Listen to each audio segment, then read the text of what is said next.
Good morning. Welcome to Susie's studio. Today I'm going to pick up on the winter scene that we were talking about and some simple techniques on how to paint snow. So let's get started. This will be a scene sort of like the one we're going to paint.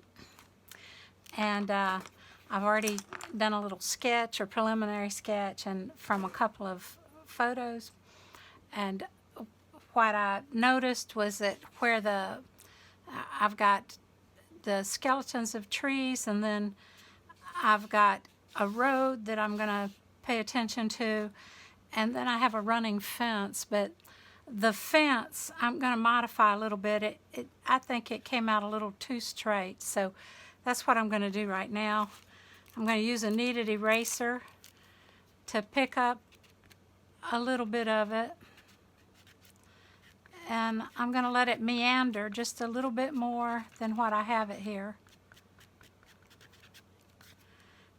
And I think what that'll do is just make it a little bit more interesting.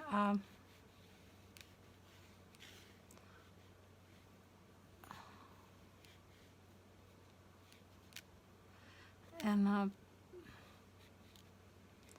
sort of let the road sort of curve around a little bit and let this fence just sort of curve with it. And I'll probably come in and design all that with the brush itself. It's sort of nice sometimes to just let the brush do some of the work for you. Lift a few of these little lines. They're sort of directional lines of where a few things are going to go. But I'm going to have my light source over here in this area. I've put a little bit of mascoid in this container, and my preferred mascoid is the mascoid by Winsor Newton. You can buy something called Frisket, which is the same thing. Here's liquid Frisket, but basically it's a resist. It's a rubber resist that, when dried, prevents watercolor from a color from going down on the white paper. So this is a brush that I highly recommend. It's the Winsor Newton Series 95, and I've covered up the size, but it's a 1/2 inch flat. But what I like about it, besides the flatness of the brush and the quality, is this beveled edge on the back, which is wonderful for putting on your resist. And you can just come in and get a pretty good thin line. I'm going to go over the top of the fence. I can always add color after I remove the resist. But it's thinking of places that snow might fall. And a lot of these lines, I'm going to just add a few. You know, you can draw with this. It's a pretty nice little tool. So you have to keep dipping it. You can use the oiler boiler that I sometimes pass around in the class. This is from Cheap Joe's, and it works pretty well. You have to move rather fast with it, but it clogs up and you have to fix the tip. With this part of the brush, you can come in and take your time. Those of you, if you go a little faster, you get a thinner line. So get a few of these in there. They're going to have to dry. And it really helps with the tree area, you know, especially if you're nice to have some of this already done, sort of have some of these branches just sort of crisscrossing across the sky. it'll create a nice effect and give it sort of a good snowy feel. I'm going to put in some evergreens back in there probably first thing, but I might have to, I'll just do a little, some places where they might get a little bit of this. We'll come down the side of the tree, and I think that might be it. I'll put in a little bit way back in here. We might have some evergreens that go off in the distance, or maybe some deciduous trees that are small.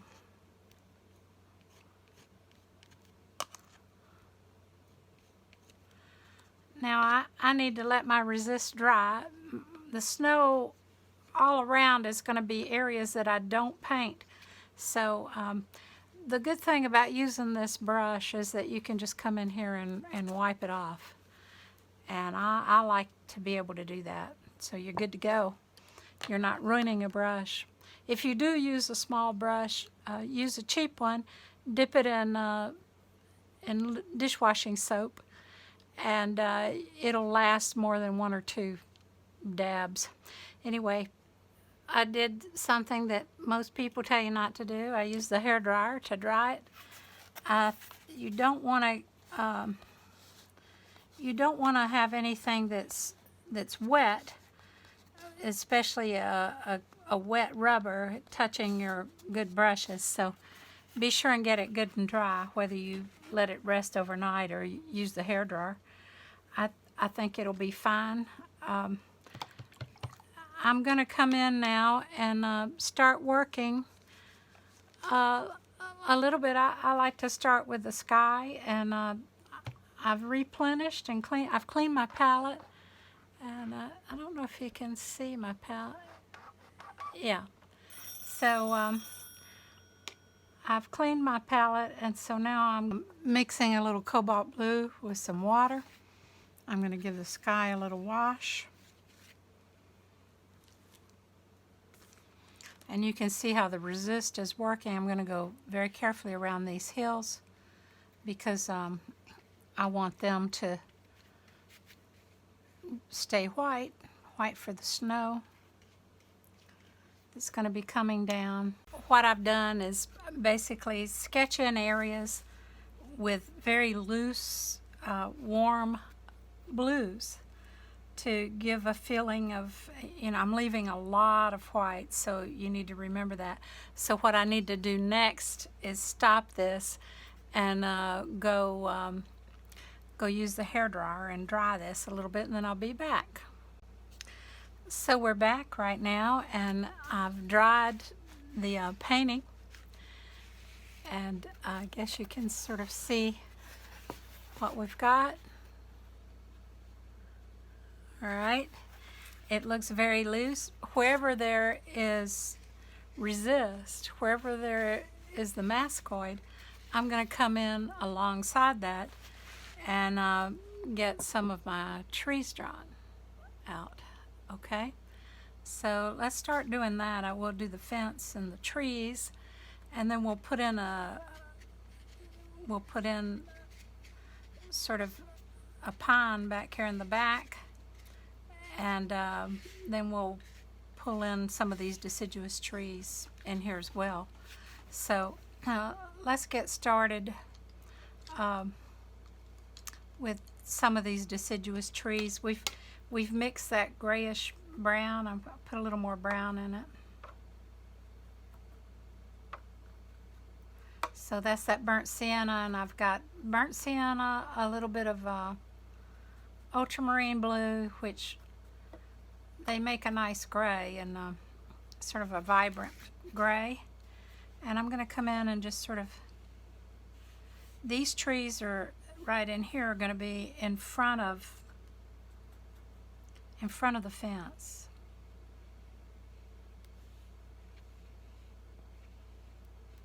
But there's some behind, like this one will be behind the fence. And here's one in front.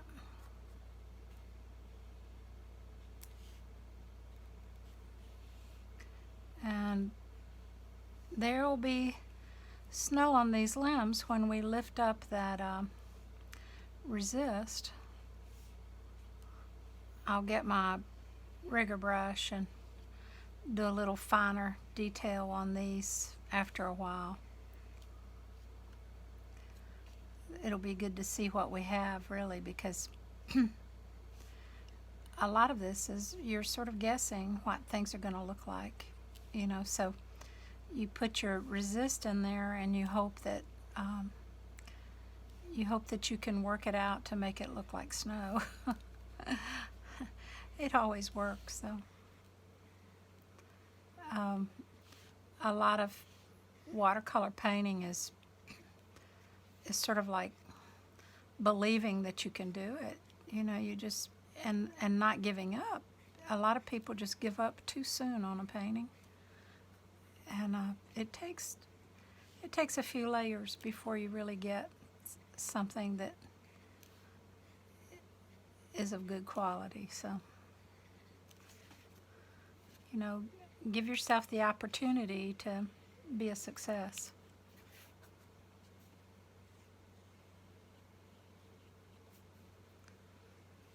We can always add color. Taking it away is the trick. So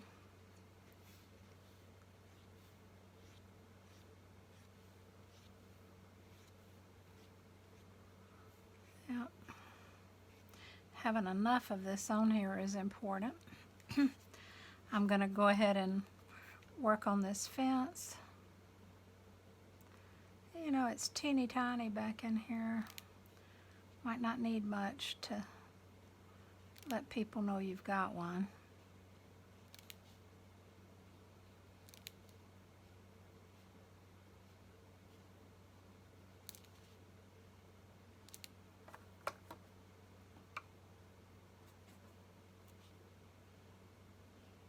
Of course, you can make that come closer and make a bigger fence if you want to.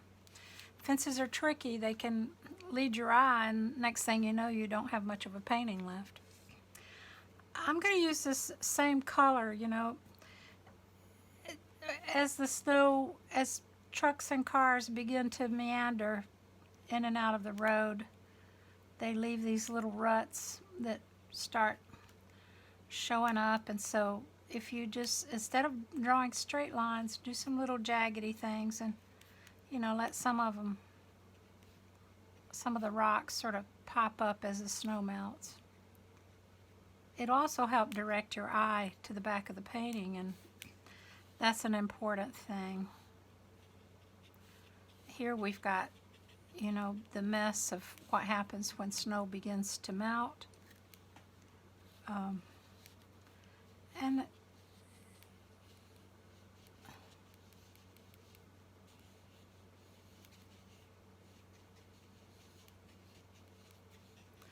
you know, on our little country roads, everybody doesn't stay within the little designated tracks. They maneuver around here and there and try and find a safer spot to put your car.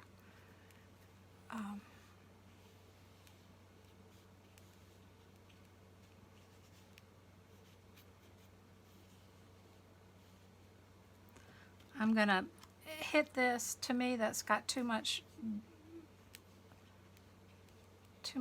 black. I need a little more color in that. So I'm hitting it with a little cobalt.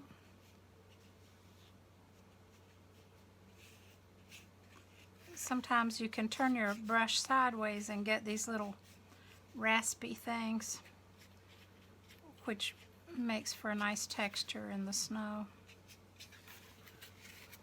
So now we're beginning to have more direction. I think you can see it better that way.